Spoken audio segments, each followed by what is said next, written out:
Hello everybody, my name is Farmer Phil and in today's video we're going baling. I know, another baling video. Like we haven't seen it all before, but that's what we're at in this current weather. We're actually surprised at how much baling is being done this late on in the year. Usually it'd be well wrapped up by now, but it's still ongoing. Also the voice is a little bit shaky because we were at Morgan Wallen last night. Absolutely brilliant, loved it, but I have a bit of a story to tell afterward because the night was kind of spoiled on us. But anyways, we're ready to rock. Everything is serviced up and that, so it's just a matter of waiting on to the first customer. So the first customer doesn't have too much to do, and then we're coming back to bale 20 acres of our own stuff, which is for delivering to a customer. So that's sold. So we're baling away here now. So there's about 3 acres in this field, and it's actually quite a good crop, second cut. So yeah, we'll cruise through this now, and then we'll be back into 20 acres for ourselves, 15 acres and 5 acres. Not over heavy. So yeah, when we mow this Saturday, it's now Monday, so it'll have wilted well, so it should be in right good order. Currently at the minute, because we're actually getting to be, thank God, we're getting quite good weather, so we are pushing on hard at combining. So to try and balance this work, I'm looking after it, so I'm usually mowing in the evenings and then baling in the mornings. And this is just another example of baling in the mornings, and we've been quite lucky that we've had such a long spell of weather, so we've been able to stretch out baling, and we've literally been baling every morning and mowing every evening. I think we are coming near the end of it. I don't think I'm mowing our third cut silage this evening for pitting either tomorrow morning or Wednesday morning, one or the other. Maybe evening time when Lee is about to push up, just give us an extra person on the draw. Bro has just finished rowing here, and he's gone back now to get trailers and meet Father Phil in the field to start finishing up the oats they were at yesterday, and move on to the next 20 acres of barley. So everything is coming. We're nearly at the halfway point to the harvest, so yeah, that's quite good. It was getting a little bit stressful. We were off to a bit of a slow start there. Crops just weren't ripe enough, and it was very hard to pass up the good weather that we had. So we were cutting maybe a bit premature, which left us that we couldn't get good long days, because it was later in the evening before it got dry enough, and it was damper quicker in the evenings because it was just not that right. We'll finish up this, we'll bait back on to our own bit. Them bales will have to be put in this evening. I have young Troy organised to come to us this evening, but I'm not sure whether he'll be putting in bales for us or whether we'll have to send them off turning straw to bale, turning the straw in front of Eric for baling. It'll be one or the other. So then that'll depend on what I go at then when I get the baling finished. Depends on which way we send Troy, and it also depends on Liv then as well, because Liv will be able to waffle, but she has a lot of beef boxes and pork boxes to send out. Just on that, if anyone wants to try our beef or pork, you can head in the description to Stewart Family Farm page. We send out pork and beef boxes on a Monday, and Liv has that to look after, so there's a bit of organising there, but shouldn't be too bad. But look, we'll pick up the camera when we get on a bit. I have the drone, so we'll fire it up when we get into the 15 acre field, and we see how we get on, and I'll tell you the story in the next segment. We've just arrived into the field here. So it's 15 acres here. There's 5 acres just above up there, and then you can see barley out there, which is Father Phil's stop after the next stop. So that's ready to cut, but probably be another day before he gets that far. Anyways, so this is the crop at hand. It's good short leafy grass. It's not over heavy. It'll be interesting to see how many bales there is, but it's in super order. Some pretty good silage. It's hard to know how many is going to be on it. We need just over 80 bales just to fulfill the order. We still have more silage to make after this. We still have another 12 and 12, 24 acres and 8. We still have 32 more acres of silage, bale silage to be made at a later date. So we're on the second round of the field baling away grand. Bales are coming out quite good now. sometimes when you're in that short leafier crop, it can be quite hard to get a good pack on the bales. But they're coming out quite nice, so they're but happy with it. And 10 bales on the round, so it should be a nice crop of stuff on it. But anyways, maybe the reason you're still here watching what happened. So myself, Liv, and my sister Jess went to see Morgan Wallen yesterday. Great time. We missed the first supporting act, but we caught Larry Fleet. Brilliant. Me and Liv were contemplating a bit of jiving, but it was a bit too crowded to start that. Anyways, Morgan Wallen came on. Superb show. Thoroughly enjoyed it, and we'll definitely be trying to catch him again if he's in Ireland again. And he come out with an Irish rugby jersey on the whole lot. Yeah, just brilliant. It has been well looking forward to Nashville in November. But anyways, great time. We were heading back for a car park. We were parked in the Irish Life car park, which isn't too far of a walk, always grand. We rocked round the corner for the car park, and here was the guards and about 10 people, and the gates into the car park were locked. Now, I don't know how the guards ended up being there, whether someone that was there before slagged them down or what, but the guards were there when we got there, and they were on the phone to the company that everyone had parked through, Q Park, and just weren't making any headway. So everybody's car was parked in the car park, and the barriers were locked, the shutters were down. We weren't getting our cars out. On the phone to the people at Q Park, who were just, no, they can't do anything, you should have checked. And the issue where everything went wrong is you can book that car park, you can put in your departure time as 11, half 11, 12, half 12, ours was half 12, everyone else that was there was from half 11 onward, and we arrived there about 11:15. I think the first people were there just after 11, but the problem was the car park was closed at 9 o'clock according to what was online, but the booking company allowed us to book and allowed us to put in that we would leave at half 12 to arrive then to see we were locked in. The company would not, after 20 minutes on the phone, the guards on the phone to them, can you get this sorted? They ended up hanging up and then refused to answer anyone else's call that was made afterward on different numbers. Just no way would they answer. All they would tell us was that on the website it says not all our car parks are 24/7, please check where you're parking beforehand. But there was nothing on the actual ticket when we got it. The guards had to go off on a call, but they said they'd come back.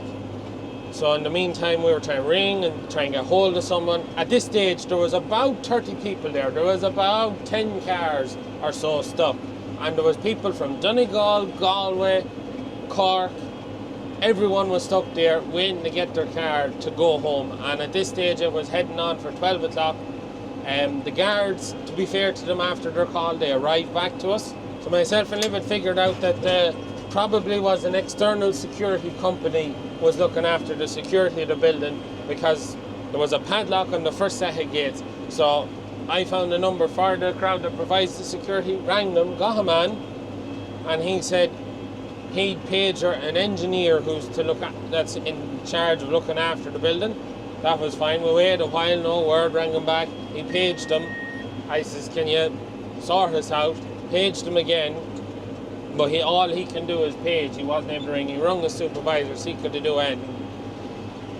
At this stage, we were lucky enough that my other sister lives in Kilcock, which is about 40 minutes from Dublin, and she drove in to pick us up. I knocked about, my sister arrived, and because I was dealing with this man that was part of the security company, I hung about to try and sort people out. At this stage, a couple of people who were able to get a hold of relatives or people that were able to come pick them up had left, but there was still people. There was especially a couple from Cork. Accommodation ridiculously and impossible to get, and yeah, just everyone really badly caught. On the heel of the hunt, when I gave the numbers to the people who were still there, we left at about 1 o'clock in the morning, because it just was not looking hopeful. Eventually an engineer rang me about 1:30 when we were nearly back at my sister's place, and all he could tell me was he wasn't on the ground. all he can do was throw alarm codes and different codes, maybe unlock the door, but he did not have a key and had no number for anyone who had a key to the car park. They just provided security for the building, not for the car park. As some of you may have seen my Instagram post I put up, Q Park Instagram account messaged me about it, and they just reiterated what the person said on the phone. And so anyways, we went back to my sister's.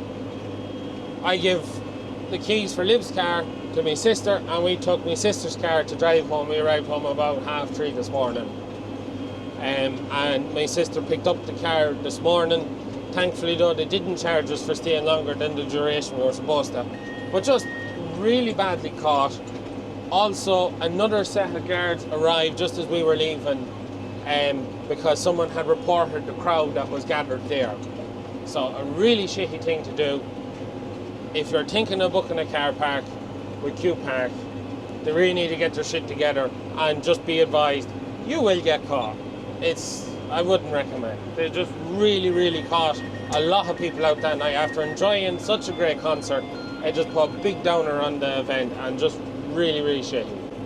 So we ended up getting home very late without Liv's car, and like, thankfully it's not the biggest inconvenience to us, but for the people that were in Donegal and Cork, and for them that was massive. Like, they're 3-4 hours of a drive from home, no relatives nearby, and stuck with either paying an exorbitant amount for a room somewhere if they could get one, or sleeping, literally standing there for a couple of hours till they open in the morning. A really shitty thing.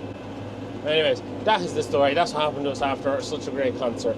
So anyways, I'll fire up the drone when we go into the ups and downs, and we'll keep at this. We'll get this wrapped up, and we'll be moving on to grain when I get this done. But yeah, that was the events of last night. Just really spoiled it on us. So.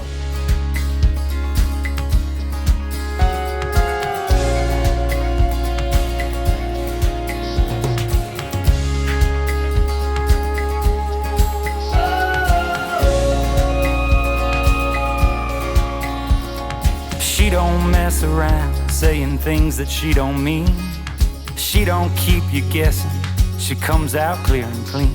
She'll tell you what she wants, and the best part of it is she just told me all about it and sealed it with a kiss. I've never seen the likes of it, nothing near her spine. Can't believe my luck, can't believe she's mine. Knew it from the get-go, if we tried we would have us something special, something really good.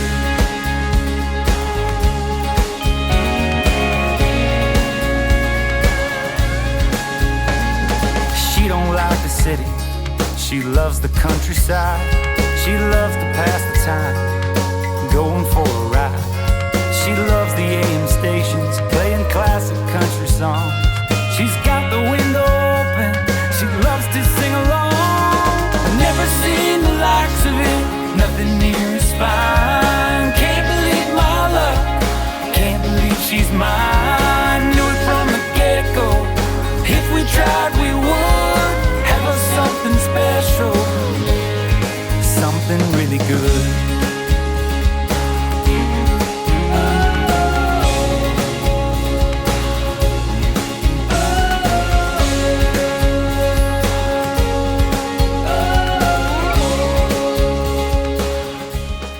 We're just now in the top field, baling a bit this year. I'll just take off the camera. It's not over heavy, but we'll bale it up anyways.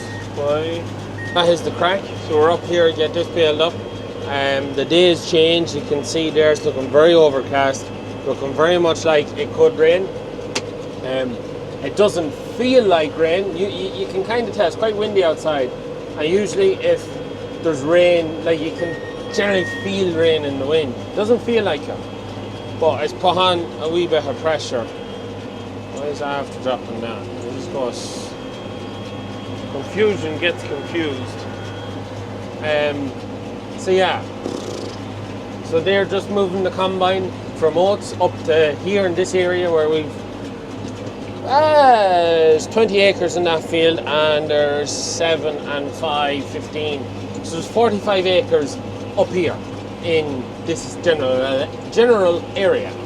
So they're moving the combine up here to start cutting. So we have 7 acres and 19 acres is 26 acres. No, yeah, maybe I'm wrong there. I'm wrong. Am I? 19 and 7 is 26, and then there's 5. Sorry, 31 acres of crop up here. So there's 26 acres of spring barley here, and then there's the 5 acres of peas, oats and barleys combinable to be cut as well. Now we're hoping that'll cut when they're up here, but that remains to be seen. They're going to cut the barley when the header's on it. I think they're going to just drive into the field and see what the moisture is, and if the moisture's right, they cut it out, but if not, we keep moving on to the next round of barley that's ready to rock. So yeah, where's the fusion? I don't know what's going on with the fusion. It's not chucking the bales out. So yeah, we're nearly finished here now anyways, so we shouldn't be too long and we'll have it done. You'll get herself beeping at me. So yeah, then it's a bit of a rush then to move grain. Liv is waffling, Troy will be coming to find these bales, and Bro is with Father Phil moving the combine. I think he's going off then to bale with the John Deere, and I'm going to keep the grain drew and tipped. I think that's the plan. That's provided it doesn't rain. If we get a skiff of a shower, that's everything finished. So we'll see how it goes. We'll see how it goes. But anyways, we get this wrapped up. We'll see how it ever stops beeping at me. The fusion is confused at the minute. The fusion has confusion, because it doesn't seem to realise what it wants. We go to say, oh, we're finished now, and then the bloody wrap breaks. So, got that working anyways. Now, so that's the last bale. So that is 75 bales here. So just shy our quota just to fulfill our last order for silage. But we still have 100 plus bales in the stack on the new farm. So we'll just take bales out of that, just complete the order, get it delivered the next wet day. And we're not slurry, because we won't find that deadline approaching. So yeah, no, as I said, we still have 32 acres of ground to mow and bale. It's all second cut, isn't it? Yeah, it is all second cut. And that we'll throw into the stack.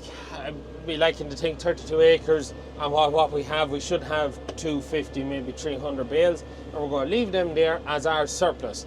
Our third cut, 38 acres, which I'll mow this evening, or well, probably tonight at this stage, is going to go into the pit, and then that's our main fodder supply. And once it comes to about February or March, when we start laying out cattle, then we'll know whether we need them bales or we don't need them bales, and then we'll sell off that stack of bales. Just don't want to leave ourselves tight on grass, but them bales will be there. So if anyone's watching and you're starting to get a bit tight on fodder come February or March, give us a shout. There'll be a stack of bales. Just not going to sell them now, because we want to make sure we have a surplus. We got caught once, and only before we had the gorilla rape. That time we were in so much bother, but shouldn't be too bad, I don't think. So anyways, they're all moving trailers and all that is going on. So I'm going home now, take off the baler, start moving grain, and yeah, that's kind of me for this evening. So Troy should be here soon, so I just have to get him set up and dropped here, and then he can stack all these bales just in the corner, ends up, just so the crows don't go at them. And job should be pretty good after that. Should be pretty good. And there's more baling has come in. I'll not alone have it more third cut. I've more about 5 acres for another man for baling for second cut. It has to be some of the most amount of baling I've seen going on this time of the year that I ever remember. There seems to be quite a lot of it, and it's probably to do with earlier in the year they were kind of ringing alarm bells to say that there's possibility of a fodder shortage because of how poor the growth was at the start of the year. Now I think it has well made up for it. Let me know in the comments, everyone who's watching, how you for fodder. Have you made the surplus. Do you think grass is growing pretty good at the minute? I know it's supposed to get cold, but currently it's growing not too bad. What way is father looking? But we'll be definitely safe with what's left to be put into the pit. So definitely safe. And then we also have the lock of straw that we're going to be holding on to as well for feeding. So yeah, no, we should be sound. We should be sound. So I don't know, is there much more to say? The rain seems to have held off and it has brightened up a wee bit. And it's also brightened up where they were working, which Father Phil was getting very anxious there. Just as they were loading the header onto the trolley to come up here to start. She's going to start cutting the new farm first, as I said, in there then, and that. So I just want to fold up my arms and go behind down the road and move on to the next job. So anyways, look, I know it's another baling video.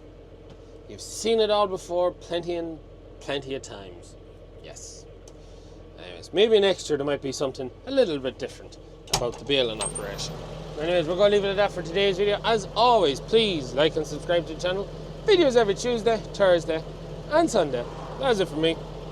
Good luck.